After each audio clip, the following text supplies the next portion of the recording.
خب الان دیگه داری ضبط کنی. من یه بار اومدم ضبط کنم نمیگرفت.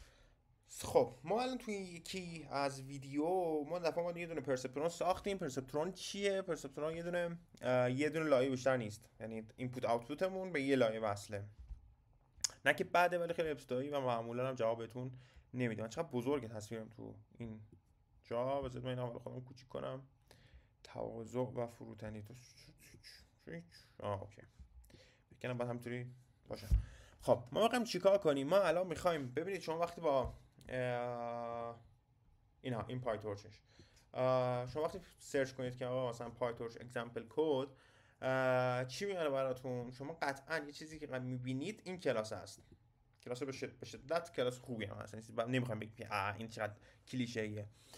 یک کلاس نورال نتیه که میاد چیکار میکنه، حالا کلاس اسمش هم میتونه هرچی باشه، میاد نورال نتورک شما رو میسازه و توش از NNN.module اینهریتنس میکنه، اینها torch.nnn که این میاد چیکار میکنه براتون. یه دونه سوپر اینیت میسازه، یه دونه سوپر میسازه و یه دونه قطعا فورواردش کو اینا. و این کانسپت ها رو ما میخوایم با هم خودمون پیاده سازیش کنیم. شاید فکر کنید پس خودمون قرار از این بعد خودمون NNN رو مثلا پیاده سازی کنیم، ولی نه، ما اینو میزنیم اول بیسیک رو بگیریم ببینیم اصلا چی هست. اگه مثلا ما پایتورچ دیدیم و اینا نترسیم، خودمون یه کدش رو زدیم، حالا این نسخه ارتقا یافتشه. پس این از نورال نتورک پایتورچی که میخواد یه فورواردی توش داره. مثلا میدونی که اونم یه کلاسه، یه فوروارد داره، یه چیز داستانای خاص خوشو داره. ما هم میخوایم الان خودمون اینو بزنیم با توجه به اون مهارتی که داریم، چیزایی که تا حالا یاد گرفتیم. و حالا چطوری میخوایم اینو بزنیم و چطوری قرار اینو هندلش کنیم، الان تو این ویدیو با هم میخوایم بررسیش کنیم. یه نکته خیلی مهمی هم که هست که بحث فوروارد و بحث یعنی متد فوروارد تو این کلاس هاست که با هم اینو بررسی میکنیم. فقط من داده های اینپوتمون رو بیارم که شما هم داشته باشید. این از این. تنها چیزی هم که نیاز داریم نامپای، یعنی ما دیگه چیز دیگه برای نورال نتورک ها نیاز نداریم. خب یه np.random.seed میزنیم که میزنیمش رو 42. این چیه؟ من میخوام یه کار کنم که آقا داده های ماک هم داده های رندوم هم با شما یکیشه، یعنی چون که شما 42 رو زدید شما 42 ببینید. اینکه چرا 42 هم داستان باحالی داره، میخواد اینکه یه استرگی فکر کنم به یک سریالی به یه چیزی داره، حالا زیاد یادم نیست، ولی میدونم یه داستانی پشتش هست که چرا 42 میذارم. مثلا تو هوش مصنوعی مگه مثلا ماشین لرنینگ خیلی ویدیوهاشو دنبال کرده باشید ببینید که بیشترش 42 میذارن، رندوم سید اونم به خاطر اون همون داستان و استرگ و اینا میاد. خب ما الان به شما گفتم اوکی ما پایتورچ رو دیدیم، میخوایم یک کلاسی بزنیم. کلاسمون چیه؟ اسمش رو میذاریم لیر دنس. چی رو میخوایم بزنیم؟ ببینید ما تو نورال نتورک چیز داریم دیگه، یک سری میدونم داشت خطاه، یک سری بلاک هایی داریم، یک سری لایه هایی داریم، اینا همینطوری با هم میرن جلو. این ستا رو منظورمه. ما میخوایم هر یه دونه از اینا رو بزنیم، یعنی ما میخوایم بیایم یه دونه لایه رو بزنیم که به یکی پاس داده میشه، بعد لایه بعدی خودش دوباره میره به یکی پاس داده میشه و در نهایت هم آوتپوت میرسیم. ما میخوایم اینو با هم شبیه سازی کنیم که ببینیم که اصلا چطوری داره کار میکنه. این ایده بزرگ کردن چیز خوبی بود بخاطر اینکه احساس میکنم خیلی دور بود. اینم از این. دیدی رو بزنم،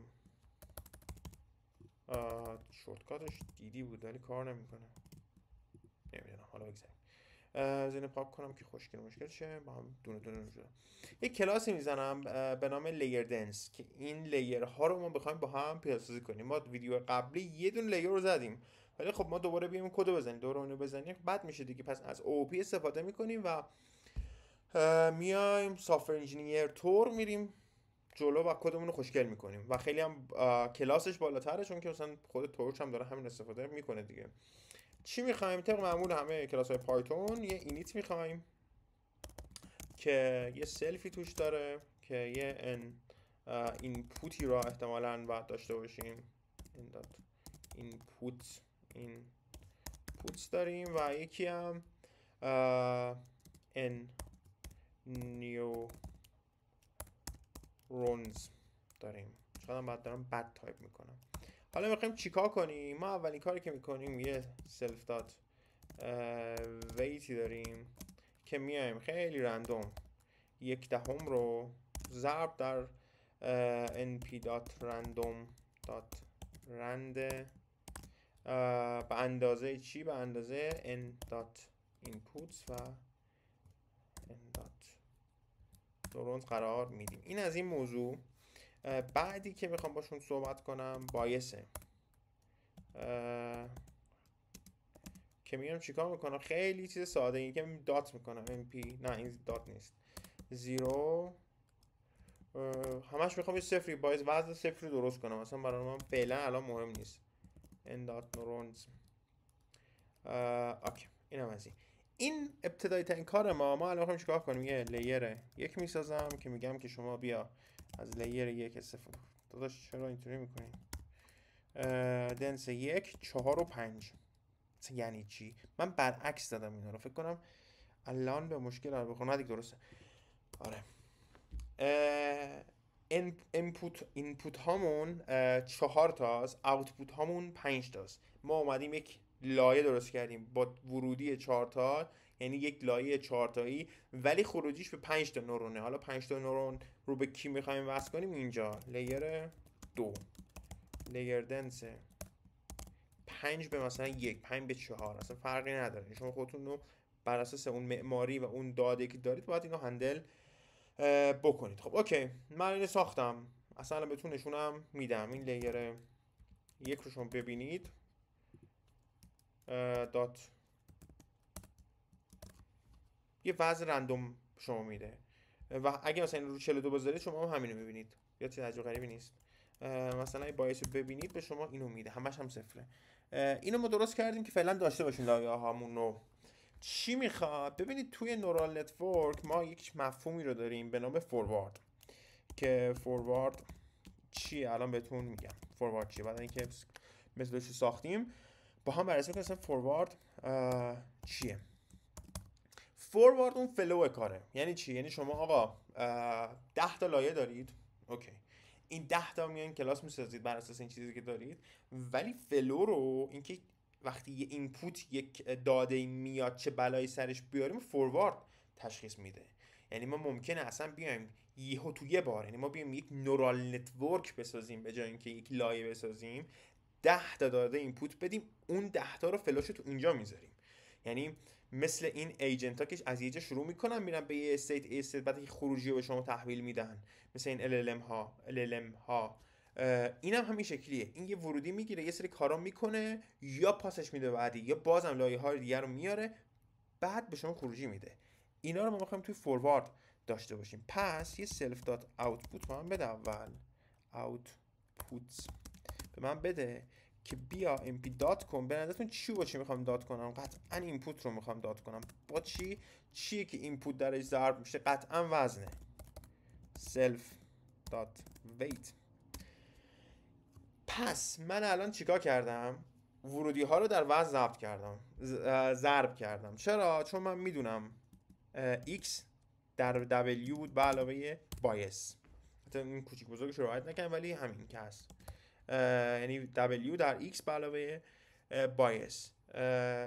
این رو الان من ساختم به علاوه self dot bias. این یک فوروارد شد. این یک لایه است میدونه چی کار کنه. ما هنوز اکتیویژن فانکشن نداریم، اگه داشتیم اینجا میوردیمش. ما هنوز نورمالیزیشن نداریم، اگه داشتیم تو این فوروارد استفادهش میکردیم. یه متد دیگه داشتیم مثلا اکتیویژن فانکشن، این تو استفادهش میکردیم. اینکه کدوم لایه است کدوم اکتیویژن فانکشن رو استفاده میکنه باز هم توی فوروارد تصمیم گیری میشه. پس مهمترین و کور داستان ما همین فوروارده. این از این موضوع. خب من الان اینو ساختم، اینم دارم، 2 تا لایه رو ساختم. حالا داده ها رو الان باید با هم دیگه پر کنیم دیگه. الان داده ها رو میریم با هم پر کنیم. لیر یک رو من میرم چیکار میکنم؟ فورواردش صدا میزنم. چی بهش میدم؟ تمام اینپوتامو بهش میدم. حالا برای اینکه شما ببینید داستان چی، پرینت میکنم. چه چیز رو؟ این رو میگم که لیر 1 چی داره توش؟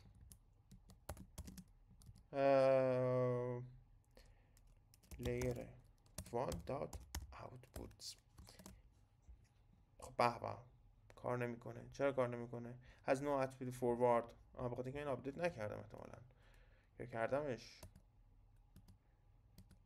خب آپدیت نکردم چون اونو متد رو نوشتم بعد آپدیتش نکردم، بعد اینجا میگفت اصلا نداره داشت چی داری چیز میکنی، نداشت از قبلیه میخوام. خب برگردیم. من فوروارد لایه اول صدا زدم، اینپوت ها رو بهش دادم. من اومدم گفتم آقا این 4 تا رو تو بگی، 4 تا رو، بعد تو بیا چیکار کن روی اینا اون کارا که گفتم بکن. چی کارا اینه. فوروارد یعنی این تک تک اونا رو میگیره، اینپوت ها رو اینا اعمال میکنه. این داتا هم همون حالت فور نیست، این برای ماتریسه. خودش یه توضیحات نمیشه که چیکار میکنه. ضرب داخلی تو ماتریس ها رو ما داشتیم و به ما یک سری خروجی میده. خروجی ها چی هن؟ همون لایه هان، همون 4 تا خروجی، 5 تا خروجی هن در واقع. اگر بشماریدش 1 2 3 4 5 تا، هر کدومش 5 تا خروجی میده. حالا اینو من چیکارش کنم؟ اینا رو اصلا برای چی من دارم؟ اینا رو من میدم به لایه بعدی. یعنی لایه بعدی من که لیر 2 باشه یه فوروارد صدا میزنم، میگم لایه عزیزم، حالا تو لایه عزیزم شما خروجی چیه؟ لیر 1 دات فوروارده دات ایکسم. این میشه ورودی تو. و چقدر قشنگ. نه آوتپوت دیگه، ببخشید من چرا باید آوتپوتش کنم این شکلی. ورودی لایه دوم خروجی لایه اوله. اگه شما یک لایه داشته باشید، اینی که پاس داده میشه به لایه بعدی خروجیاشه دیگه، همون که بالا تایپ کردیم نوشتیم با هم.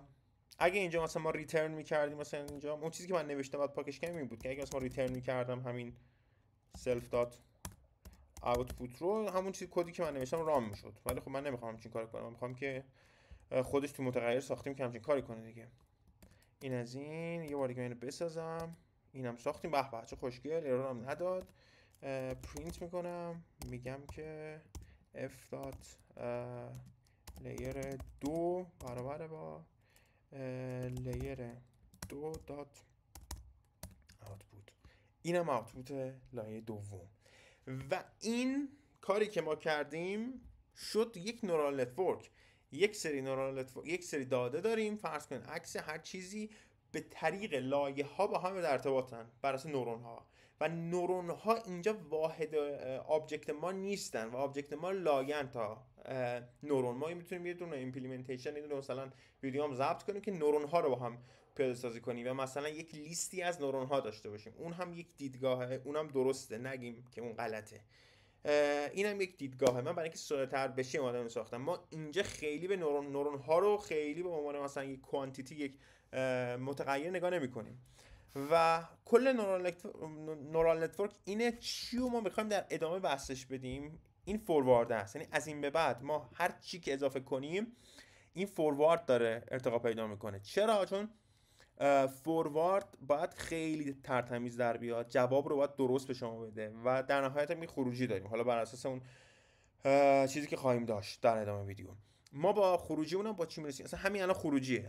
همین چیزی که شما الان به عنوان لایه دوم میبینید این خروجیه. حالا چطوری اینو بفهمیم چیه؟ بستگی به بیزینس داره، یعنی اون کاری که داریم میکنه، عکس مثلا چی می‌خواستیم، مثلا به اون وزن ها خیلی مرتبطه، به اون اکتیویژن فانکشن ها تو لایه های مختلف بستگی داره. ما میخوایم همینطوری رو ببریم جلوتر و چیز خفن توش در بیاریم. ویدیو به نظرم خیلی ویدیو مهمی بود. اگر دارید ما رو دنبال میکنید و اینا، به نظرم ویدیو رو خودتون بشید کدشو بزنید و اصلا سرچ کنید و اینا، که اگه اینو بگیرید بقیه نورال نتورک هم گرفتید. آره خلاصه مرسی از شما.